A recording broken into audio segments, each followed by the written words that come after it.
فرما۔ پروردگارہ ہمارے بیماروں کو شفا عطا فرما۔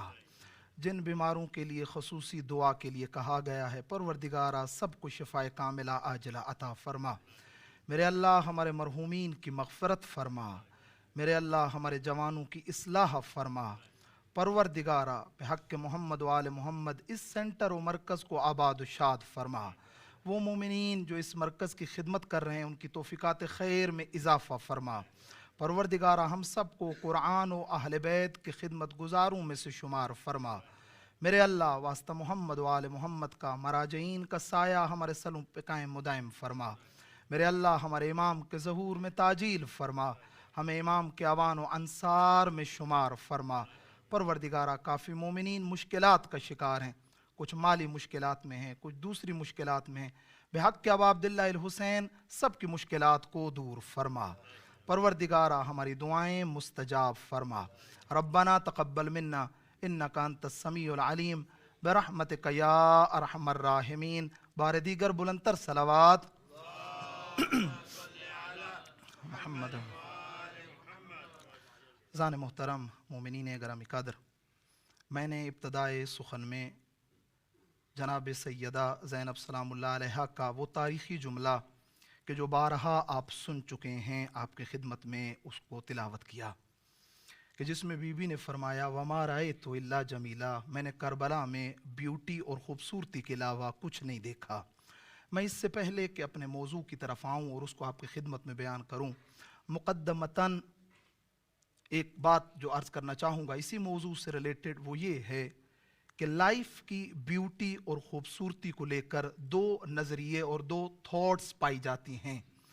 ایک دفعہ اہل دنیا اور دنیا دار آ کر لائف کی بیوٹی کو اپنے انداز سے دیکھتے ہیں اور وہ چند چیزوں کو لائف کی بیوٹی کاؤنٹ کرتے ہیں۔ وہ کہتے ہیں اگر لائف میں یہ چیزیں ہوں گی تو سمجھو لائف بیوٹیفل ہے، لائف جو ہے وہ کمپلیٹ ہے اور کمفرٹ ہے۔ وہ ان چیزوں کو دیکھتے ہیں، ان میں سے مال دنیا ہے، مقام ہے، پوسٹ ہے، اولاد کا ہونا ہے، یہ ان کی نگاہ ہے اور یہ بھی کوئی بری چیز نہیں ہے۔ ایک نگاہ قرآن کی ہے اور اہل بیت کی ہے۔ قرآن اور اہل بیت کی نگاہ میں لائف کی بیوٹی کچھ اور چیزیں ہیں۔ اس ہسٹوریکل جملے سے جناب زینب سلام اللہ علیہا متوجہ کرنا چاہتی ہے کہ دیکھو ولی خدا اور ولی خدا کی نگاہ میں لائف کی بیوٹی کیا ہوتی ہے، لائف کی خوبصورتی کیا ہوتی ہے۔ گویا بی بی کربلا میں اس سخت ترین حالات میں فکر کو اور تھوٹس کو دوسری طرف لے کے جانا چاہتی ہے اور بی بی بتانا چاہتی ہیں کہ آؤ ولی خدا کی نگاہ میں لائف کی بیوٹی اس کو ڈھونڈو۔ آؤ ولی خدا کی نگاہ میں لائف کی بیوٹی کیا ہے، ولی خدا کی نگاہ میں لائف کیسے خوبصورت ہوتی ہے اور لائف کا جمال اور لائف کی زینت کیا ہے، بی بی اس طرف لے کے جانا چاہتی ہے۔ جبکہ اس میں کوئی شک نہیں ہے کہ یہ ساری چیزیں جن کو دنیا دار بھی لائف کی بیوٹیز کہتے ہیں، اس میں کوئی شک نہیں کہ وہ ہیں، لیکن فرق کیا ہے ولی خدا کی نگاہ میں بیوٹی کا اور ایک عام انسان کی نگاہ میں بیوٹی کا۔ جب ایک عام انسان آتا ہے اور لائف کی بیوٹیز کو کاؤنٹ کرتا ہے، وہ مال کو لائف کی بیوٹی کہتا ہے، وہ بینک بیلنس کو لائف کی بیوٹی کہتا ہے، وہ مقام اور پوسٹ کو لائف کی بیوٹی کہتا ہے۔ یہ ساری چیزیں اچھی ہیں لیکن یہ ساری چیزیں لمیٹڈ ہیں، ان کا ٹائم شارٹ ہے۔ ہو سکتا ہے خاتون کے نزدیک لائف کی بیوٹی جیولری ہو، اچھی ڈریسنگ ہو، لیکن وہیں پر جب وہ جیولری اس سے اتار لی جائے تو پھر پیچھے کوئی پھر خوبصورتی باقی نہیں بچتی ہے۔ اگر ایک انسان کی نگاہ میں کسی کا جمال اور کسی کا اچھے فیس کا ہونا اس کے نزدیک لائف کی بیوٹی ہے تو ایک وقت آئے گا کہ انسان کے چہرے کا جمال ختم ہو جائے گا۔ ہر دن انسان جو ہے وہ ضعیفی کی طرف چلا جاتا ہے۔ اب وہ جمال جیسے ہی چہرے کا ختم ہوگا، کیونکہ اس کے نزدیک لائف کی بیوٹی وہ تھی، تو اب اس کے نزدیک لائف کیا ہو جائے گی؟ وہ لائف بے معنی ہو جائے گی، اس زندگی کے اندر لذت اور سکون نہیں رہے گا۔ ولی خدا جناب زینب کبریٰ اور ولی خدا اہل بیت علیہ السلام ہمیں لائف کی ان بیوٹیز کی طرف لے کے جانا چاہتے ہیں کہ جو کبھی بھی ختم نہ ہونے پائیں۔ واقع کربلا کے اندر ان چیزوں کی طرف توجہ دلائی جا رہی ہے کہ دیکھو اپنے آپ کو بند نہ کرو ان چیزوں کے اندر کہ جو دنیا کے اندر ختم ہو جانے والی ہیں۔ آؤ لائف کو ان چیزوں کے ذریعے سے بیوٹیفل کرو کہ جو دنیا اور آخرت میں کبھی ختم ہونے والی نہیں ہے۔ آپ آئیں، نگاہ کریں، دعائے مکارم اخلاق کے اندر امام سید الساجدین علیہ الصلاۃ والسلام. امام اس دعا کے فراز نمبر 10 لائن نمبر 10 میں امام جاتے ہیں اور جا کر امام کیا کہتے ہیں؟ پروردگارا میری لائف کو بیوٹیفل کر دے صالحین کی صفات کے ذریعے سے. پروردگارا مجھے بیوٹی عطا کر اور زینت عطا کر متقین کے لباس کے ساتھ. یعنی ادھر امام کہہ رہے ہیں صالحین کا جو ہے وہ زیور مجھے دے اور وہ چیزیں دے جو صالحین کے پاس ہیں, اور ادھر کہا جا رہا ہے مجھے تقوی کے لباس کے ذریعے سے خوبصورتی عطا کر. گویا امام اور ولی خدا کہہ رہے ہیں حقیقی اور ریئل بیوٹی جو ایک انسان کی لائف میں آ سکتی ہے وہ دنیا کی چیزوں سے نہیں ہے, وہ ظاہر جمال دنیا ہے کہ جس سے کوئی انکار نہیں ہے, وہ ہونا چاہیے, وہ اپنی جگہ پہ ہے. اسلام آ کر کبھی بھی اس کو اگنور نہیں کرتا, لیکن مومن کی فکر کو اس کے اوپر باؤنڈ نہیں کرتا کہ اس کی پوری لائف کا ٹارگٹ اور ہدف انہی چیزوں پہ ہو جائے, اور وہ لائف کا قیمتی ترین سرمایہ, سب سے بڑا ڈائمنڈ, سب سے قیمتی اور ویلیویبل چیز جو انسان کے پاس ہے وہ کیا ہے؟ اس کی لائف ہے, اس کی زندگی ہے. کہیں ایسا نہ ہو وہ چیزیں کہ جو ظاہراً ہیں انہی کے اوپر پوری زندگی گزر جائے. امام اس چیز کی طرف لے کے جا رہے ہیں, بی بی نے اسی چیز کی طرف متوجہ کیا ہے. عزیزان واقع کربلا اپنی بیوٹیز کے ساتھ بھرا ہوا ہے کہ جو شہزادی زینب کبریٰ سلام اللہ علیہ نے اس کے اندر دیکھا ہے. آپ آئیں اور نگاہ کریں واقع کربلا کے اندر ہمیں ملتا ہے. اور اگر میں چند چیزیں آپ کی خدمت میں عرض کروں کہ جو ایک لائف کو بیوٹیفل بناتی ہیں, جو ایک لائف کو خوبصورت بناتی ہیں, ایک لائف کے اندر یعنی ریئل جو بیوٹیز ہیں لائف کے اندر, اس میں سے ایک جسٹس ہے, ایک عدالت ہے کہ انسان کی لائف کے اندر عدالت ہو, انسان کی فیملی لائف میں عدالت ہو, اس کے بزنس میں عدالت ہو, اس کے فرینڈ جو ہے سرکل ہے اس کے اندر, تمام لائف کے اندر اگر جسٹس ہوگی تو یہ ایک لائف کی بیوٹی ہے. ولی خدا اس طرف لے کے جانا چاہتا ہے کہ ایک مومن کی زندگی کمپلیٹ ہوتی ہے ان چیزوں کے ساتھ کہ جو لائف کی ریئل بیوٹیز ہیں. ہماری نگاہ ان چیزوں کی طرف ہونی چاہیے, ہم آئیں ان چیزوں کو جمع کریں کہ جو ہماری لائف کو عظیم سے عظیم تر بناتی ہیں. عزیزان محترم, میں نے 4 فقط جو ہے وہ کربلا کی, ویسے بہت ساری بیوٹیز کربلا کے اندر موجود ہیں, لیکن میں آج فقط 4 بیوٹیز کی طرف آپ کی توجہ جو ہے وہ مبذول کراؤں گا. پہلی بیوٹی جو واقع کربلا کے اندر ہمیں ملتی ہے وہ اطاعت خدا اور اطاعت ولی خدا ہے. جناب زینب کبریٰ نے وہاں پر خدا کی اطاعت اور ولی خدا کی اطاعت کو دیکھا ہے. حتیٰ آپ آئیں دیکھیں حالت کیا ہے, لاشیں کربلا میں بکھرے پڑے ہیں, خیام کو آگ لگ چکی ہے. وہیں زینب کبریٰ اپنے وقت کے امام اور ولی خدا کے پاس جا کے پوچھ رہی ہے, سجاد مجھے یہ بتا میرا فریضہ کیا ہے, مجھے کیا کرنا ہے. یہ ہے لائف کی بیوٹی کہ اس وقت اپنی اطاعت کی طرف, جبکہ یہ سخت تھا, ان تمام تر حالات میں انسان کو کچھ سمجھ نہیں آتی ہے کہ وہ کیا کرے, وہ کہاں جائے, وہ کدھر جائے. لیکن جناب زینب کبریٰ نے بتا دیا ہے کہ جس کی زندگی میں خدا ہو اسے گھبرانے کی ضرورت نہیں ہے. بی بی دیکھ چکے ہیں واقع کربلا کی بیوٹی کیا ہے کہ یہ جو امام حسین اور امام حسین کے ساتھی ہیں ان کی زندگی میں خدا ہے, اور یہی لائف کی سب سے بڑی بیوٹی ہے کہ سب کی زندگی میں خدا ہے. اس لیے بڑے سے بڑا حادثہ کربلا کے اندر جتنا بھی ظلم ہوا ہے, ان تمام مصیبتوں میں بھی شہزادی زینب کبریٰ پریشان نہیں ہوئی ہے. ایک شکوہ بھی بی بی کی زبان پہ نہیں آیا ہے, ایک شکوہ بھی کربلا کے جتنی بھی بیویاں ہیں کسی ایک کی زبان پہ نہیں آیا کہ اے کاش ہم کربلا میں نہ آئے ہوتے, اے کاش یہ سب کچھ نہ ہوا ہوتا. کیوں؟ خدا زندگی میں ہے. بی بی اس بیوٹی کو دیکھ رہی تھی جو بی بی نے کہا کہ میں نے کربلا میں خوبصورتی کے علاوہ کچھ نہیں دیکھا. یہ چیز تھی عزیزان محترم. آپ آ جائیں. دوسری چیز فقط میں اشارہ دیتا چلوں گا, ہم آئیں اپنی لائف کو خوبصورت بنائیں خدا کو اپنی زندگی میں لے آ کر. ہماری زندگی میں خدا ہونا, جب خدا زندگی میں آ جائے گا پھر دنیا کی کوئی طاقت بھی ہمیں پریشان نہیں کر سکتی. پھر یہ تمام تر جو مشکلیں ہماری زندگی میں ہیں یہ ختم ہو جائیں گی. دوسری بیوٹی جو واقع کربلا سے ہمیں نظر آتی ہے عزیزان محترم, وہ 3 چیزوں کو میں ایک چیز میں بیان کروں گا, صبر, شکر اور وفا ہے. یہ 3 چیزیں ہیں جو کربلا میں نظر آ رہی ہیں. یہ ہے جو انسان کی لائف کو پھر خوبصورت بناتا ہے کہ انسان کا ہر حال میں شاکر ہونا, انسان کا ہر حال میں انسان کا جو ہے وہ صبر کرنا. آپ آئیں دیکھیں امام علیہ الصلوۃ والسلام کی دعاؤں کی طرف آپ نگاہ کریں. واقع کربلا کے اندر ان دعاؤں کی طرف جو امام علیہ الصلوۃ والسلام, حالت کیا ہے. امام واقع کر صبح عاشور جو امام کا خطبہ ہے اس کی ایک لائن میں امام کیا کہہ رہے ہیں, امام کہہ رہے ہیں پروردگارا میں تیرا شکر کرتا ہوں, میں تیرا شکر کرتا ہوں. کس چیز کا؟ اکرمتنا بالنبوہ, پروردگار تو نے ہمارے خاندان کو نبوت کے ساتھ عزت عطا کی ہے۔ امام یہ نہیں دیکھ رہے ہیں، توجہ کیجئے گا، کہ اب بھی ہمارے پاس کیا نہیں ہے۔ دیکھیں یہ خطبہ وہ دے رہا ہے جس کے خیمے میں ایک قطرہ بھی پانی کا نہیں ہے، جس کے خیمے میں جس کے بچے پیاسے ہیں وہ خدا کا شکر کر رہا ہے۔ شکر کس چیز پہ کیا جا رہا ہے؟ ٹھیک ہے تھوڑی بہت چیزیں نہیں ہیں، لیکن خدا کی اور نعمتیں تو بہت ساری ہیں۔ سب سے بڑی نعمت تو اللہ کی یہ ہے کہ خدا نے ہمارے خاندان میں نبوت کو رکھا ہے۔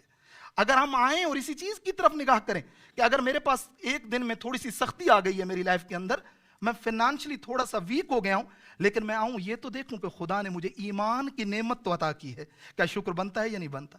لائف کی بیوٹی تو پھر یہی ہے کہ الحمدللہ کہ میرے پاس ایمان ہے، میں بغیر ایمان کے نہیں ہوں۔ امام اسی چیز کی طرف جو وہ توجہ دلا رہے ہیں، امام فرما رہے ہیں کہ الحمد ہے، حمد ہے پروردگار کے اور شکر ہے اس کریم اللہ کا، اکرمتنا بالنبوہ، کہ جس نے ہمیں نبوت کے ساتھ عزت عطا کی۔ اور اس کے بعد اگلا جملہ فرمایا وَعَلَّمْتَنَا بِالْقُرْآنِ، اور ہمیں قرآن کے ذریعے سے علم عطا کیا۔ امام توجہ دلا رہے ہیں کہ دیکھو لائف کی بیوٹیز ان چیزوں کے ساتھ ہے۔ ان چیزوں میں مت دیکھو کہ آج صبح پتہ نہیں کیا کھایا تھا اور کیا نہیں کھایا تھا، آج سیلری کم ملی تھی یا کم نہیں ملی، اس دفعہ کتنے مجھے جو ہے وہ مال ملا ہے یا نہیں، یہ دیکھو کہ آپ کے پاس ہے کیا۔ اصل لائف کی اس چیز سے آپ کی خوبصورت ہو چکی ہے۔ اور تیسرا جملہ امام نے ارشاد فرمایا وَفَهَمْتَنَا فِي الدِّينِ، اور ہمیں دین کی سمجھ بوجھ عطا کی۔ یہ عظیم چیزیں تھیں جن کو امام نے شکر کے ذریعے سے عرض کروں آپ خدمت میں امام نے بیان کی۔ امام اس کے بعد آپ آئیں کربلا، بی بی ان چیزوں کو دیکھ رہی تھی کہ جو ہمارے پاس ہے، بیوٹیز یہ تھیں کہ ان چیزوں کی طرف نگاہ نہیں کی جا رہی ہے کربلا کے اندر کہ جو اس وقت نہیں ہے، ان چیزوں کی طرف نگاہ کی جا رہی تھی جو ہمارے پاس ہیں۔ ہم آئیں اور اس چیز کی طرف اگر ہماری نگاہ، ہم زیادہ تر کیا کرتے ہیں اپنی لائف کے اندر، ہمارا فوکس ان چیزوں پہ ہو جاتے ہیں جو نہیں ہیں ہمارے پاس، اور جو ہیں وہ کتنی ہیں؟ ان تعدوا نعمت اللہ لا تحصوها، اگر تم اللہ کی نعمتوں کو کاؤنٹ کرو جو خدا نے تمہیں دی ہیں تو تم کبھی کاؤنٹ ہی نہیں کر پاؤ گے۔ ہم ایک نعمت پہ بیٹھ جاتے ہیں کفران کرنے میں، ناشکری کرنے میں، اور کہہ دیتے ہیں یہ خدا کیوں ہمارے ساتھ ایسا کر رہا ہے، کیوں دین ہمارے ساتھ ایسا کر رہا ہے۔ عزیزان اگر ہم نگاہ کریں تو واقعاً بہت ساری چیز، صبر ہمیں اسی جو ہے وہ کربلا سے ملتا ہے۔ ایک اور بیوٹی جو انسان کی لائف کو بیوٹیفل بنا دیتی ہے، لائف کے اندر سختیاں ہیں عزیزان محترم، لائف کے اندر اپ اینڈ ڈاؤن چلتا ہے، مشکلات ہوتی ہیں لائف کے اندر، لیکن آنا ہے اور دیکھنا ہے ان سختیوں سے کس طریقے سے صبر۔ عزیزان محترم صبر، شدائد کے اندر صبر۔ وہاں صالحین کے حوالے سے بھی جو ذکر آیا ہے وہ یہی ہے کہ صالحین اور اللہ کے نیک بندوں کی ایک کوالٹی یہ ہے کہ وہ شدائد میں شدت صبر کرتے ہیں، ان کا صبر بہت زیادہ ہوتا ہے، وہ سختی میں کبھی گھبراتے نہیں۔ امام آئیں، امام کا آخری خطبہ جو ہے جو اپنے اہل بیت کے ساتھ امام نے وداع کیا ہے، اس وداع میں بھی امام نے صبر کی تلقین کی۔ امام یہی کہہ رہے تھے اے میرے اہل بیت، میرے بعد تم پہ مصیبتیں آئیں گی، لیکن خیال کرنا تمہاری زبان سے کوئی ایسی بات نہ نکلے جو تمہارے اجر کو کم کر دے، جو تمہارے اجر کو کم۔ اور وہاں پر یوں امام نے کہا کہ تم نے صبر جمیل کرنا ہے۔ صبر کی دو قسمیں، ایک نارمل صبر ہے، ایک صبر جمیل ہے۔ نارمل صبر یہ ہے کہ ایک مصیبت میرے اوپر آ گئی ہے، اب صبر کے علاوہ کوئی چارہ نہیں ہے، اب کیا ہے، مصیبت تو آئی ہے لیکن شکایت بھی ساتھ ساتھ میں ہو رہی، کاش یہ نہ ہوا ہوتا۔ صبر جمیل وہ صبر ہے کہ مصیبت کے بعد کبھی بھی زبان پہ شکوے کا نہ آنا، کبھی بھی زبان پہ شکوے کا نہ، اور یہی کربلا کی خوبصورتی تھی، کسی ایک کی زبان پہ شکوہ جو ہے وہ نہیں ہے۔ آپ آئیں نگاہ کریں، یہ صبر تھا، وفا تھی اور شکر تھا۔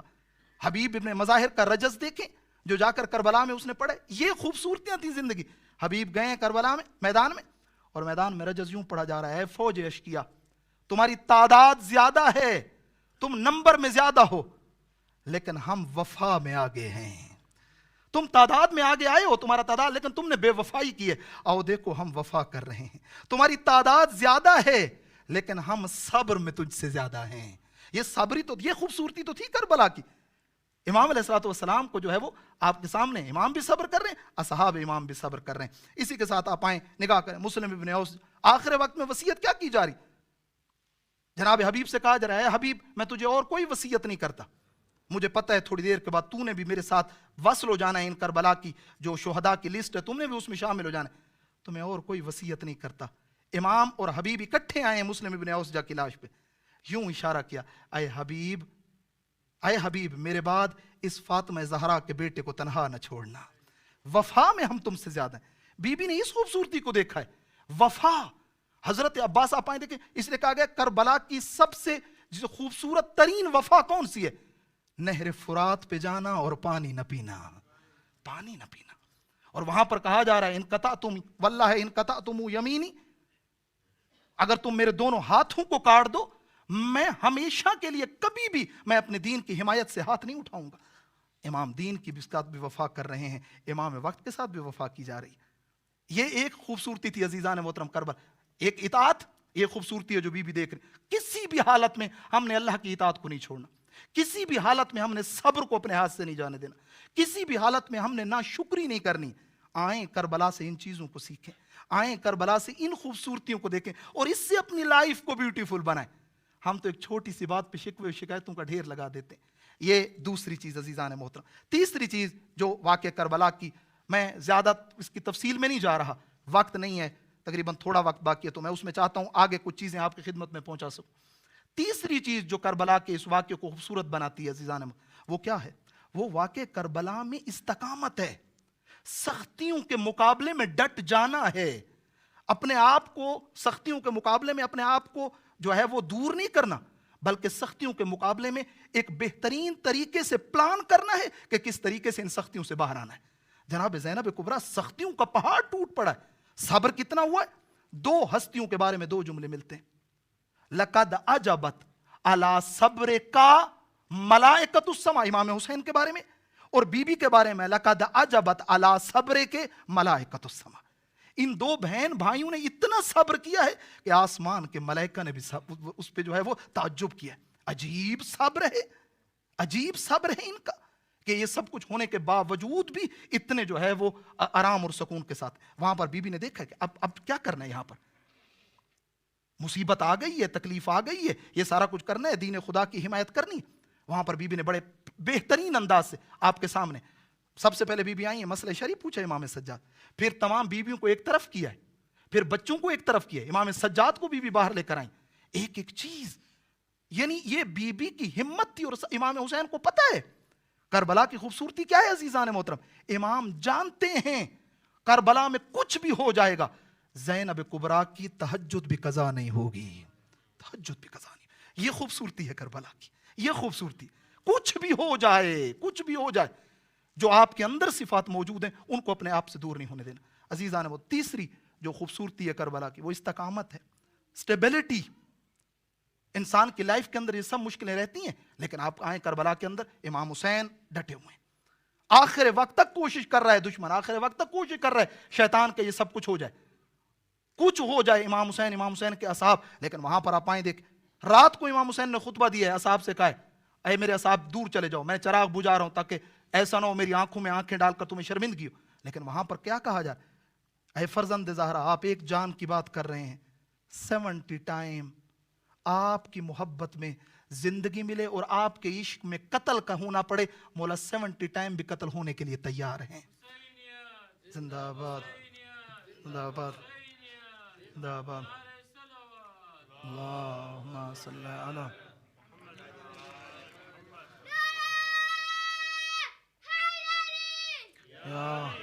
اور اسے اللہم صلی علی محمد وآل محمد. حمایت ہے کربلا کے اندر، ایک اسٹیبلٹی ہے، دوسرا ایک دوسرے کو سپورٹ کرنا ہے. ایک اور خوبصورتی جو کربلا کی ہے، تنہا نہیں چھوڑنا، اکیلا نہیں چھوڑنا. ہم آئیں اپنی زندگی کو ان چیزوں کے ساتھ بیوٹیفل بنائیں. عزیزان محترم کربلا ہمیں اس چیز کا درس دیتا ہے، جتنی بھی لائف کے اندر مشکلیں آ جائیں کبھی تنہا نہیں چھوڑنا. ہم آئیں اپنی پریکٹیکل لائف میں نگاہ کریں، خوشی میں ایک دوسرے کے ساتھ ہیں، لیکن جیسے کسی دوسرے پہ مصیبت اور تکلیف آتی ہے ہم اس کی بیک اور پشت کو خالی چھوڑ دیتے ہیں، اس کو تنہا مرتا ہوا دیکھتے ہیں. جناب زینب کبریٰ نے کربلا میں یہ دیکھا ہے، آخری سانس تک میرے بھائی کے جانثار اپنے آپ کو قربان کر رہے ہیں. بیبیاں آخری وقت تک اپنی قربانی کے لیے، علماء نے لکھا ہے جناب رباب، کیوں امام حسین نے یہ جملہ کہا ہے، کیوں کہا ہے کہ مجھے وہ گھر پسند ہے جس گھر میں رباب نام کی عورت موجود ہو. کا وجہ کیا ہے؟ کا وجہ یہ کہ بی بی چاہتی تھی جس طریقے سے بی بی فاطمہ زہرا نے امام علی کا دفاع کیا تھا، جناب رباب چاہتی تھی اسی طریقے سے امام حسین کا دفاع کریں. لیکن بی بی دیکھ رہی تھی وہاں پر ثانی زہرا موجود ہے. بی بی اس لیے آگے نہیں آئی، لیکن اس کے باوجود اپنی گود دیکھیں، سب سے زیادہ عزیز چھوٹا بچہ ماں کو ہوتا ہے. امام بی بی نے یہ نہیں کہا کہ میرے لیے سخت ہے یا کچھ ہے، بی بی نے اپنا علی اصغر قربان کیا ہے یہاں پر، خالی نہیں چھوڑا ہے امام کو. اور جو کام علی اصغر کی قربانی نے کیا بخدا وہ کسی قربانی نے نہیں کیا. جب بھی راستے میں کاروان رکتا تھا اور تماشائی آتے تھے سروں کو دیکھنے کے لیے، جب علی اصغر کے سر پہ نگاہ پڑتی تھی ہر بندہ کہتا تھا کربلا میں جنگ نہیں ہوئی ظلم ہوا ہے. کہ 6 ماہ کے بچے بھی جنگیں لڑا کرتے ہیں. اسی لیے جو کام جناب رباب کے علی اصغر نے کیا ہے، جو حمایت کی ہے اور جو سپورٹ کیا ہے امام حسین کے اس قیام اور اس قربانی میں، وہ شاید دوسرا کچھ کوئی نہیں کر سکا ہے اس طرح. حتیٰ علی اکبر کی جوانی نے بھی اس طرح کا کام جو علی اصغر نے کیا ہے. علی اصغر امام حسین کا وہ ننھا مجاہد ہے کہ جو ماں جناب بخدا کہیں پہ ایک جملہ نہیں دکھا سکتے کہ جناب رباب نے کہا ہو حسین میرا اصغر تو ابھی چھوٹا ہے، نہیں. اور حتیٰ وفات کے بعد بھی کوئی ایسا جملہ نہیں ملتا ہے کہ جس پہ ہوا کہ کاش آپ پانی پلانے نہ لے جاتے یا کچھ ہوتا. نہ فرمایا اے میرے آقا ایسے 1000 علی اصغر آپ کے قدموں پہ قربان کر دے رباب. ایک چیز تھی عزیزان، حمایت تھی ایک دوسرے کی. امام نے جملوں سے، کلمات سے، مختلف چیزوں سے، دعا کے ذریعے سے ایک دوسرے کی حمایت کی جا رہی تھی. آپ آئیں کربلا میں دیکھیں جب ابو ثمامہ سیداوی آیا ہے امام کے پاس اور آ کر امام کو نماز کا وقت یاد دلایا ہے. امام ہیں، جانتے ہیں، نماز کا وقت بتایا ہے، ایسا نہیں تھا کہ امام کو پتہ نہیں تھا. امام نے دعا دی ہے اے ابو ثمامہ سیداوی جعلک اللہ من المصلین، خدا تمہیں نمازیوں میں سے قرار دے، خدا تمہیں نمازیوں میں سے. اسی کے ساتھ ساتھ آپ آئیں دوسری دعاؤں کی طرف نگاہ کر. جناب جون کے لیے جدا سپورٹ کی جا رہی ہے، اپریشیٹ کیا جا رہا ہے ایک دوسرے کو سختیوں میں، مشکلات میں. یہ ہے کربلا کی خوبصورتی، اور اسی خوبصورتی اور بیوٹی کو ہم نے اپنی لائف کے اندر لے کے آنا ہے. ہم نے ایک دوسرے کی سپورٹ کرنی ہے، ایک دوسرے کی مدد کرنی. بھائی بھائی کی کرے، بہن بھائی کی کرے، وائف ہسبینڈ کی کرے، ہسبینڈ وائف کی کرے، پیرنٹس اپنے بچوں کی کریں، بچے اپنے پیرنٹس کی کریں. خوبصورتی کیا ہے لائف کی عزیزان محترم؟ یہی تو ہے. کربلا والوں نے ہمیں اسی چیز کا تو درس دیا ہے. آؤ ریئل بیوٹیز کو اپنی لائف میں لے آ کر اپنی لائف کو بیوٹیفل بناؤ. بیٹے کی نگاہ باپ پہ پڑے، اگر بیٹھا ہے تو اپنی جگہ سے کھڑا ہو جائے، باپ کا ہاتھ پکڑ کر اسے مقام عزت پہ آ کے بٹھائے. یہ خوبصورتی ہے کربلا والوں، یہ ہے زندگی کی خوبصورتی. اگر ضعیف پہ نگاہ پڑے اور وہ کھڑا ہے تو اس کو سیٹ دے دی جائے. اگر دیکھا جائے کوئی مرض میں اور تکلیف میں مبتلا ہے اس کی عیادت کی جائے. اگر دیکھ رہے ہیں واقعاً کوئی مشکلات میں جا کر اس کی ہیلپ کی جائے اور پھر جتلایا بھی نہ جائے اور اس پہ احسان بھی نہ جتائے جائیں. یہ ہے لائف کی خوبصورتی. اس کی طرف جانا ہے. اس چیز کی طرف جناب زینب کبریٰ نے کہا ہے کہ میں نے کربلا میں کیا تھا، کربلا میں کیا یہ خوبصورتی؟ ظلم ہو رہا تھا، سختی تھی، مصیبت تھی، العطش کی آوازیں آ رہی تھیں. اس حالات کو بھی کوئی کہہ سکتا ہے کہ میں نے کربلا میں بیوٹیز کو دیکھا اور میں نے کربلا میں خوبصورتی کے علاوہ کچھ نہیں دیکھا؟ کیا تھا عزیزان محترم؟ یہ چیزیں تھی اس کے اندر کہ ایک دوسرے کی جو ہے وہ حمایت کی جا رہی تھی. آپ آئیں، امام آئے ہیں، امام نے جو ہے وہ پھر امام سجاد کو حتیٰ جو آخر وقت میں سپورٹ کی جا رہی ہے. امام کو پتہ ہے میرے بعد امام سجاد کا کام سخت ہے، امام سجاد کا کام سنگین ہے. امام سجاد کو ودا کیا ہے، ودائے امامت دی، اور وہاں پر ایک دعا دی جا رہی ہے امام سجاد کو. وہی دعا جو ہم پڑھتے ہیں. فرمایا سجاد بیٹے یہ دعا آپ کی دادی فاطمہ زہرا نے مجھے دی، اے سجاد یہ دعا میں تجھے دے رہا ہوں، سختیوں میں اس دعا کو پڑھنا ہے. اور پھر حکم بھی ہوا ہے تم بھی اس دعا کو نماز سے پہلے پڑھا کرو. عظیم دعا ہے. کون سی دعا؟ بحق یاسین والقرآن العظیم وبحق طٰہٰ والقرآن الحکیم یا من یقدر علی حوائج السائلین. یہ دعا امام نے دی ہے. پتہ ہے کہ یہ دعا مدد دے گی. اس دعا کے ذریعے سے امام سجاد کہ خدا کے ساتھ، یعنی پوری دعا کے اندر آپ آئیں دیکھیں، ادھر یعنی رسول خدا کے واسطے دیے جا رہے ہیں اور ادھر اللہ سبحانہ وتعالیٰ کی کوالٹیز کو بیان کیا جا رہا ہے کہ خدا اپنے بندے کو کبھی تنہا نہیں چھوڑتا، خدا اپنے بندے کے ہمیشہ ساتھ ہے. اسی لیے کہا جاتا ہے بی بی کو پتہ تھا، بی بی کو پتہ تھا خدا ہمارے ساتھ ہے، پھر اسی لیے مشکل نہیں ہوگی. کہا نماز میں شک کس کو ہوتا ہے؟ جو فرادہ پڑھ رہا ہوتا ہے. جو جماعت میں آ جاتا ہے پھر اسے کوئی مشکل نہیں ہوتی ہے. بی بی کو پتہ تھا میں امام حسین کے ساتھ آ گئی ہوں. یہ جماعت امامت ہے، یہ ولایت ہے، اس میں پھر کوئی مشکل نہیں ہوگی. عزت و سرفرازی ہمیشہ ہمارے ساتھ ہوگی. عزیزان محترم اسی کے ساتھ آپ آئیں اصحاب کی طرف دیکھیں. یوں امام علیہ السلام کو سپورٹ کیا جا رہا ہے، یوں رجز میدان میں آ کر پڑھا جا رہا ہے تاکہ جو پیچھے اصحاب بیٹھے ان کے دل میں جو ہے وہ کوئی چیز مشکل نہ آئے. امیری حسین و نعم الامیر، میرا امیر حسین ہے اور اس سے بڑھ کر امیر کائنات میں کوئی ہے ہی نہیں. اور آپ آئیں رجز کی طرف نگاہ کریں. جناب ابن مہاجر کا جو رجز ہے جو شعر پڑھا ہے میدان میں آ کر کتنا عظیم ہے. فرمایا یا رب انی للحسین ناصر، اے خدا گواہ رہنا میں حسین کا مددگار ہوں اور میں دشمن حسین سے دور ہوں. اور پھر آپ آئیں نافع بن ہلال کا رجز دیکھیں. نافع بن ہلال یوں کہہ رہے ہیں فرما رہے ہیں نوالی من والاک، اے حسین ابن علی، میں ان سے محبت کرتا ہوں، ہم ان سے محبت کرتے ہیں جو آپ سے محبت کرتے ہیں، اور ہم ان سے دور ہیں جو آپ سے دور ہیں۔ تولا اور تبرع کو یہاں پر بیان کیا جا رہا ہے۔ عزیزان محترم، تیسری جو بیوٹی جو میں نے آپ کے بھی خدمت میں بیان کی ہے وہ کیا ہے؟ سپورٹ کرنا ہے۔ کربلا میں ایک چیز یہ تھی، ایک دوسرے کی مدد کی جا رہی تھی۔ ہم آئیں اپنی لائف کے اندر اطاعت خدا سے دور نہ جائیں، صبر و شکر و وفا رکھیں اپنی زندگی کے اندر۔ تیسری چیز، ہمیشہ سٹیبل رہیں مشکلات کے اندر، اور ایک دوسرے کی مدد کرتے رہیں، ایک دوسرے کی سپورٹ کرتے رہیں۔ یہ تین۔ اور چوتھی چیز عزیزان محترم جو کربلا میں نظر آئی ہے وہ کیا ہے؟ وہ رضا ہے، رضا پروردگار۔ ہر مشکل میں، سختی میں بھی اللہ کی رضا پہ راضی جو ہے وہ ہوا جا رہا ہے۔ حوادثات کے اندر خدا کی رضا پہ راضی ہوا جا رہا ہے۔ اللہ کے رسول کے بارے میں ملتا ہے، جب بھی کوئی حادثہ، کوئی انسیڈنٹ رسول خدا کی زندگی میں آتا تھا، کبھی کسی نے نہیں سنا کہ رسول خدا نے کہا ہو اے کاش یہ انسیڈنٹ نہ ہوا ہوتا، یہ انسیڈنٹ نہ ہوا ہوتا۔ نہیں، یہ جملہ بھی کبھی رسول خدا، ہاں میں اس کو تھوڑا ایکسپلین کرتا چلوں، یوں نہیں ہے۔ ہاں، جب کوئی حادثہ یا کوئی انسیڈنٹ انسان کی لائف کی طرف انسان توجہ کرتا ہے، کوئی ایسی مشکل آنے لگی ہے، ضروری ہے کہ انسان ٹرائی کرے، اسٹرگل کرے، اس کو دور کرے اپنے آپ سے۔ انسان پوری کوشش کرتا ہے اور وہ چیز دور نہیں ہوتی ہے اور اب آ گئی ہے، تو پھر انسان کو جو ہے وہ پریشان نہیں ہونا چاہیے۔ پھر انسان کہے رضم بقضائک و تسلیم لامرک۔ یہ کربلا میں تھا، یہ خوبصورتی تھی کربلا کی۔ امام حسین علیہ السلام ہر ایک واقعے، کیونکہ امام کو پتا تھا یہ سب ہونے والا ہے، اس لیے امام ہر واقعے کے بعد کہہ رہے تھے رضم بقضائک، پروردگار حسین تیری رضا پہ راضی۔ امام صادق علیہ السلام کا بیٹا بیمار تھا، امام علیہ السلام ٹرائی کر رہے تھے، پریشان بھی تھے کہ اس کو شفا ملے، ڈاکٹر کے پاس لے گئے، دوا دارو سب دے رہے تھے۔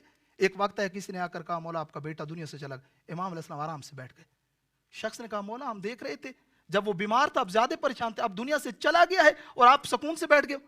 فرمایا نحن اہل البیت، نحن اہل البیت نجزع قبل المصیبہ، ہم مصیبت سے پہلے اس مصیبت کو ختم کرنے کے لیے سٹرگل اور کوشش کرتے ہیں، لیکن جب وہ مصیبت آ جاتی ہے سر کے اوپر، اور مصیبت جو آنے والی ہوتی ہے، پھر فرمایا اذا وقعت، جب وہ مصیبت آ جاتی ہے رضم برضائک، پھر ہم اس کی رضا پہ راضی ہو جاتے ہیں۔ یہ ہے واقعہ کربلا، یہ چیزیں موجود تھیں واقعہ کربلا کے اندر۔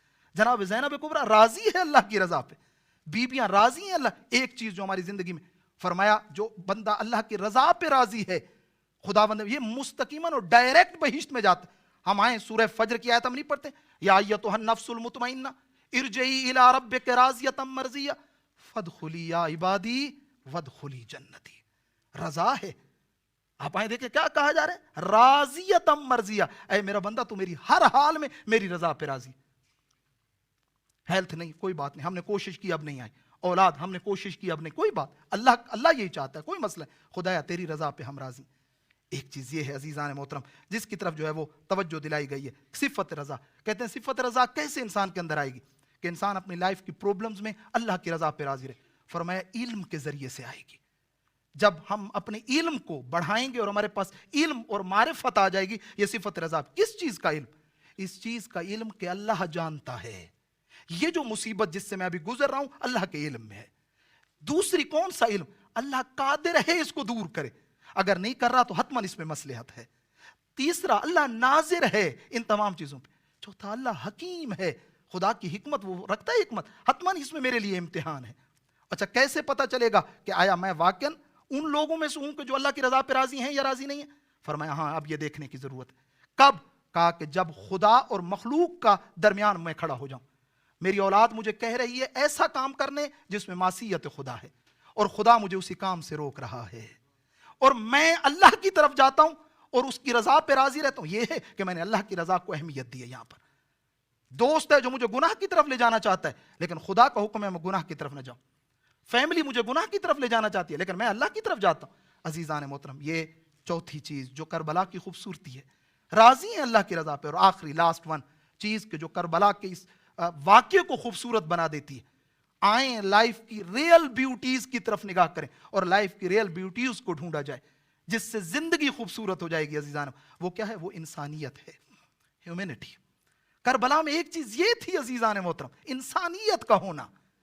امام حسین کے آپ آخری خطبے کی طرف جائیں جو امام نے آخری خطبہ دیا ہے، اس میں امام نے بڑا کلیئر بات کی ہے۔ امام نے دیکھا ہے عزیزان محترم، ایک وقت آتا ہے انسان پہ کہ انسان اپنی انسانیت سے بھی گر جاتا ہے، اتنا نیچے چلا جاتا ہے کہ حیوانات سے بھی پست ہو جاتا ہے، اور یہ چیز امام کے ان جملوں سے ملتی ہے جو کہ امام علیہ الصلوۃ والسلام نے آخری خطبہ دیا. اس میں امام نے کیا کہا ہے؟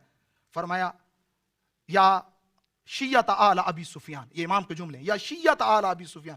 گویا امام کہہ رہے ہیں جو جس کو فالو کرے گا وہ اسی کا شیعہ ہوگا. یا شیعت آل ابی سفیان ان لم یکن لکم دین ولا تخافون المعاد.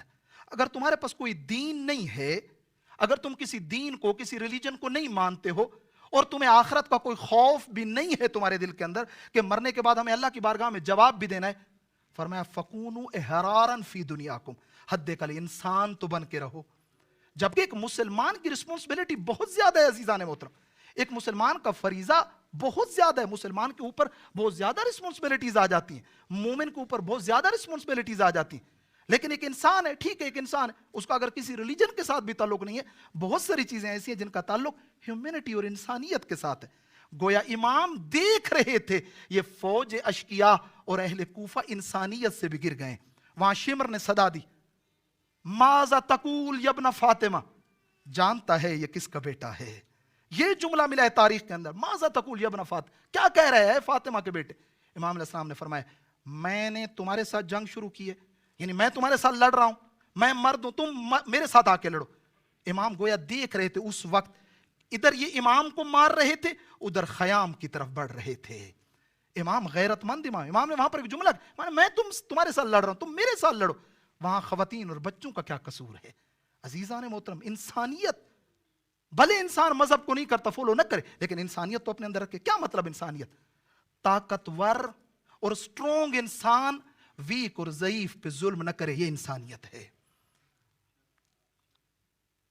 مالدار فقیر کے اوپر اپنی دولت کو شو آف نہ کرے, یہ انسانیت ہے.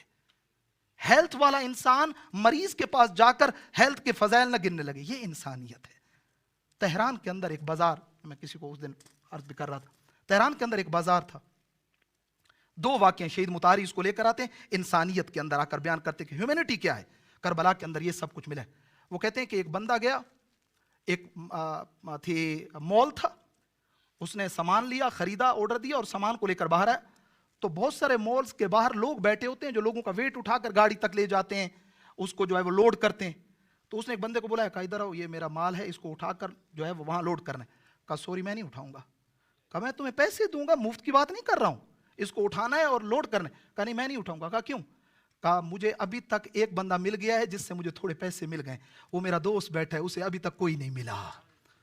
اس کے پاس جاؤ, اس کے پاس ابھی تک کچھ, اس نے کچھ بھی کام نہیں کیا ہے, تھوڑا سا وہ بھی کام کر لے, تھوڑا وہ بھی. یہ انسانیت ہے عزیزان. میرے پاس آ گیا ہے, اللہ نے مجھے اتنا دے دیا.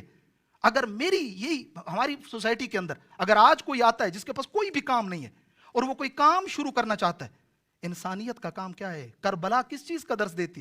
میں آؤں اس کو سپورٹ کروں. ہاں تو بیٹھا ہوا ہے, تیرے پاس کام نہیں ہے, بہتر ہے تو کام کر, میں تمہیں سپورٹ کروں گا. اگر میں اس کام کے اندر اگر میں ڈر رہا ہوں اور اس کو بتانے سے گریز کر رہا ہوں, تو خدا, میرا خدا کے رازق ہونے پہ یقین ہی نہیں ہے, میں کسی اور کو رازق سمجھ رہا ہوں.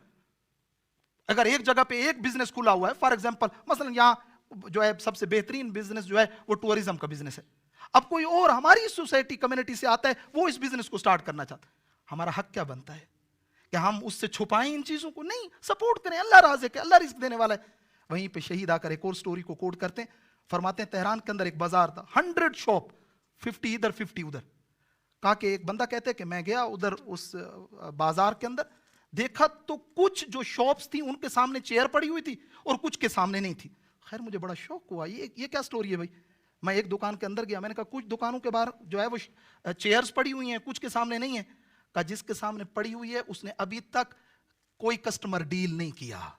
اس بازار کا قانون ہے, جو ایک کسٹمر ڈیل کر لے گا وہ چیئر اٹھا کے اندر رکھ لے گا اس وقت تک کہ جب تک یہ سب جتنے بھی بازار کی دکانیں سب ایک ایک کسٹمر ڈیل نہ کر لیں. پھر اس کے بعد ہر کسی کی اپنی قسمت, جس کے پاس جتنا جو ہے وہ رزق آ جائے. یہ انسانیت ہے. کربلا میں یہ خوبصورتی تھی جو بی بی دیکھ رہی تھی کہ امام حسین دشمن کے لشکر کو بھی پانی پلا رہے ہیں. امام حسین علیہ السلام دشمن کو بھی احترام دے رہے ہیں اور محبت دے رہے ہیں. امام آخر وقت تک کوشش کر رہے ہیں. کربلا کی خوبصورتی, انسان کا پلٹانا, اور حور کی توبہ بھی کربلا کی خوبصورتی تھی جس کو بی بی دیکھ رہی تھی. کربلا کی خوبصورتی بی بی دیکھ رہی تھی, اس بیوی کے تھرو کہ جو زہیر کی بیوی ہے، زہیر نہیں آنا چاہتا لشکر امام میں، ایک زوجہ کوشش کر رہی ہے کہ زہیر کو لشکر امام میں شامل کر دیا جائے. یہ کربلا کی خوبصورتی. کربلا کی خوبصورتی حور کا پلٹ آنا ہے. بی بی دکھا رہی ہیں کہ دیکھو کربلا کی خوبصورتی یہ ہے، اور تم بھی اپنی لائف کے اندر یہ بیوٹی لے کے آؤ کہ تم نے پلٹ آنا ہے. لائف میں ہوتی رہتی ہیں غلطیاں خطائیں، لیکن ڈٹ نہ جائے انسان اپنی مسٹیک کے اوپر. اب ہو گیا تو سو ہو گیا، اب مجھے واپس نہیں، واپس پلٹ آئیں. یہ کربلا کی خوبصورتی. عزیزان محترم، آئیں کوشش کریں اپنی لائف کو ریئل بیوٹیز کے ساتھ بیوٹیفل بنائیں. اور یہ کربلا والوں کا پیغام ہے. ایک ایک چیز کو لے کر آئیں اپنی زندگی. اطاعت کو لے کر آئیں، صبر کو لے کر آئیں، شکر کو لے کر آئیں، وفا کو لے کر آئیں، ایک دوسرے کی سپورٹ کو لے کر آئیں، جسٹس کو لے کر آئیں، رضائے خدا کو لے کر آئیں، ہیومینٹی کو لے. یہ ساری بیوٹیز ہیں جو لائف کی ریئل بیوٹیز ہیں.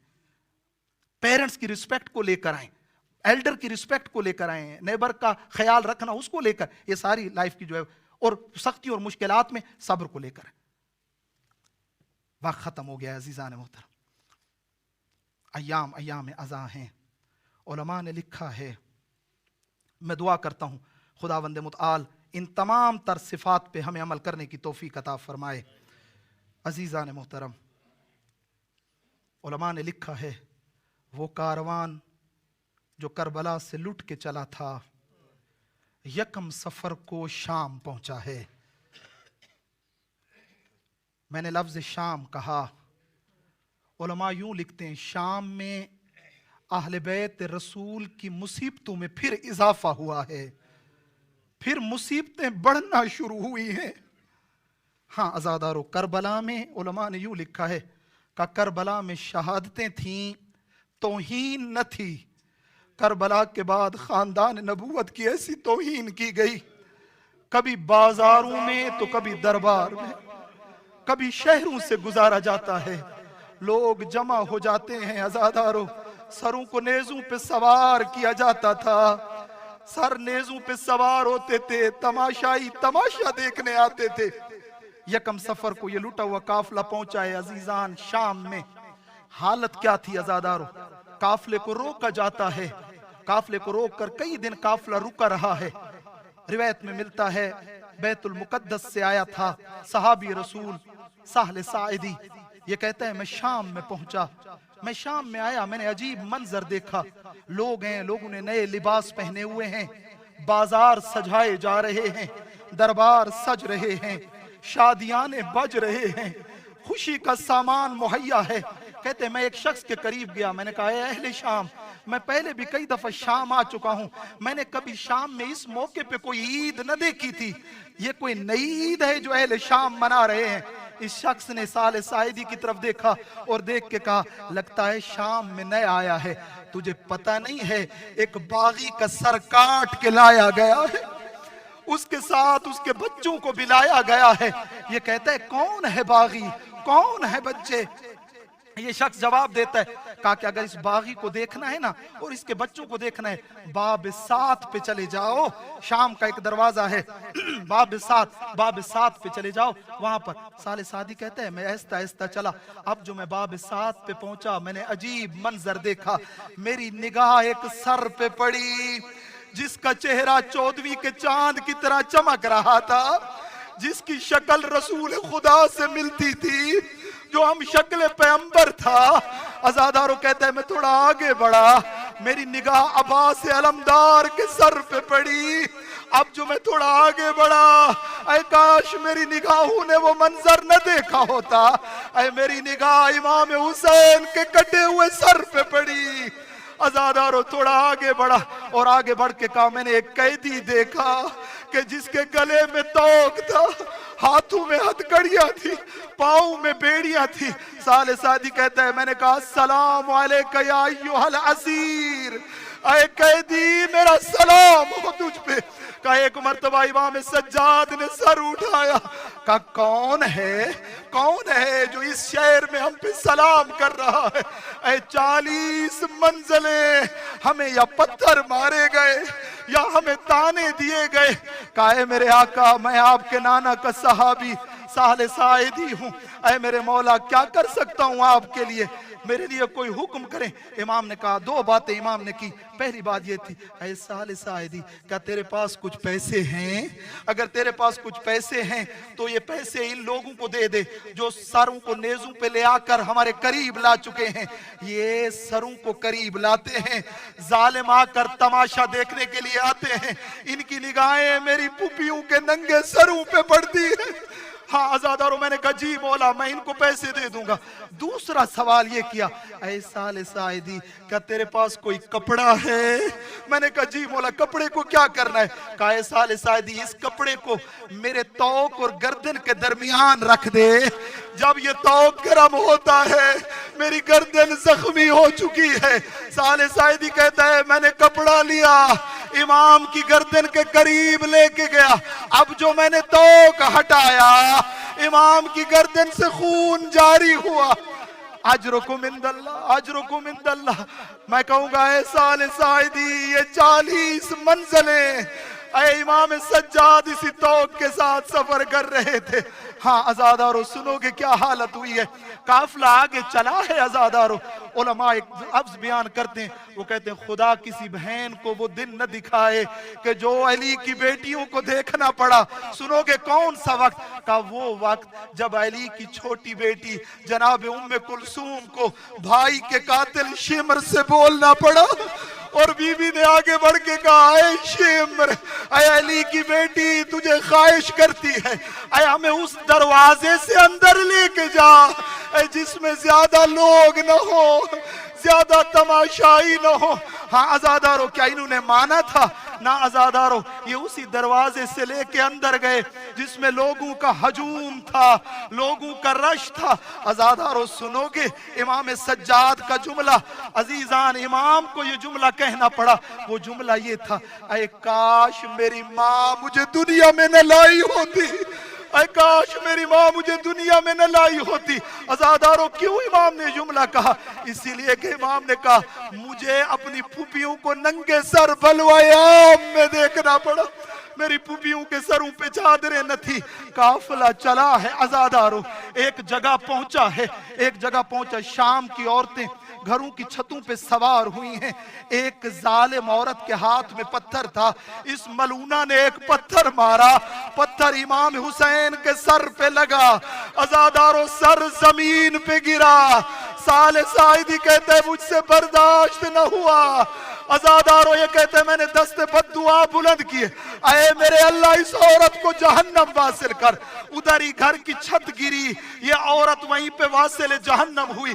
میں ایک جملہ کہوں گا، میں کہوں گا اے سال ساعدی تو نے ایک دفعہ پتھر لگتے دیکھا، اے تجھ سے برداشت نہ ہوا۔ ذرا اس بہن کا حال دیکھ، اے جس نے 40 منزلوں پر پتھر لگتے بھی دیکھے، سر کو گرتے بھی دیکھا۔ ہاں اس بیٹی کے دل پہ کیا گزری ہوگی۔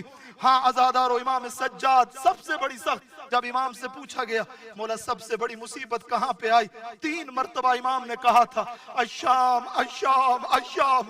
سائل نے سوال بدلا تھا کہ مولا بتا سکتے ہو ان مصیبتوں کی توضیح دے سکتے ہو، یہ مصیبتیں کیسے آئیں؟ امام نے فرمایا جب ہمیں شام میں لایا گیا ہم پہ 7 مصیبتیں ایسی آئیں کہ جو پھر پورے اس سفر میں ہم پہ نہ آئی تھی۔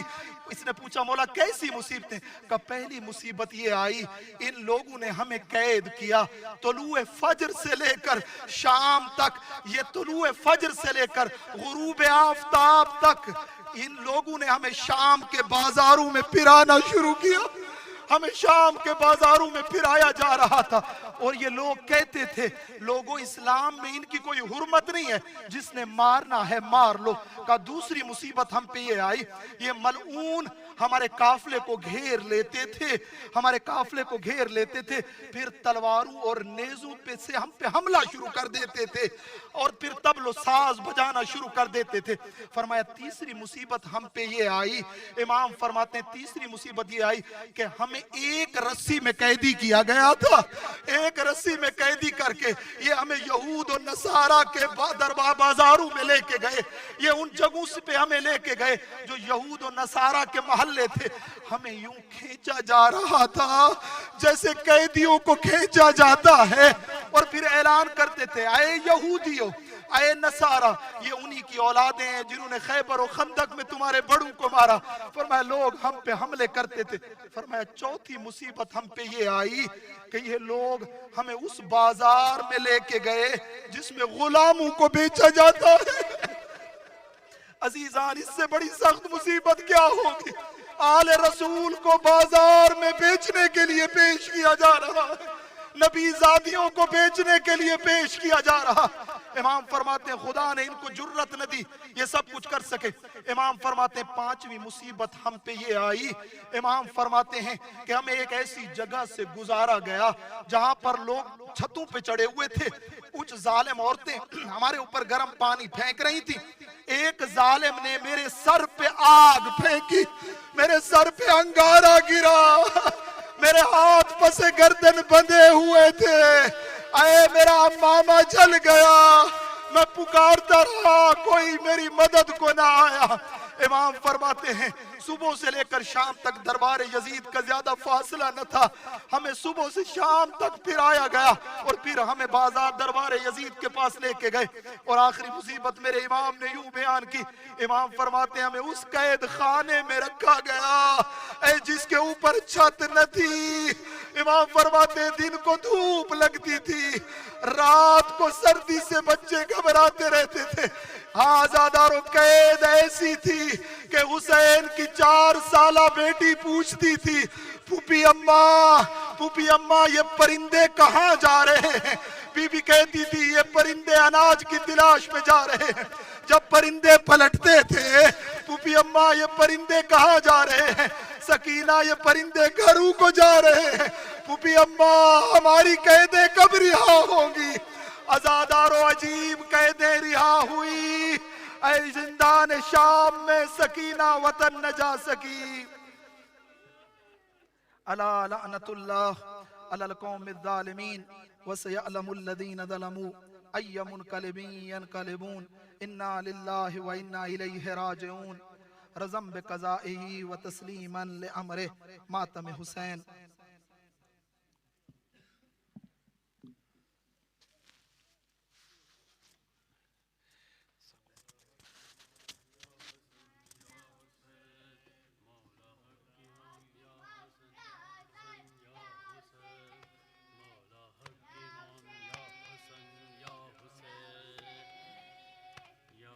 حسین یا حسین یا حسین یا حسین یا حسین یا حسین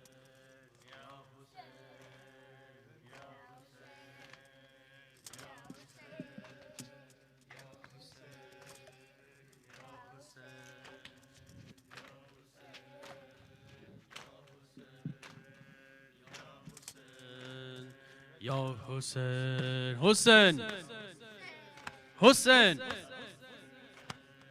یا حسین. اے شام کے لوگوں میں بنت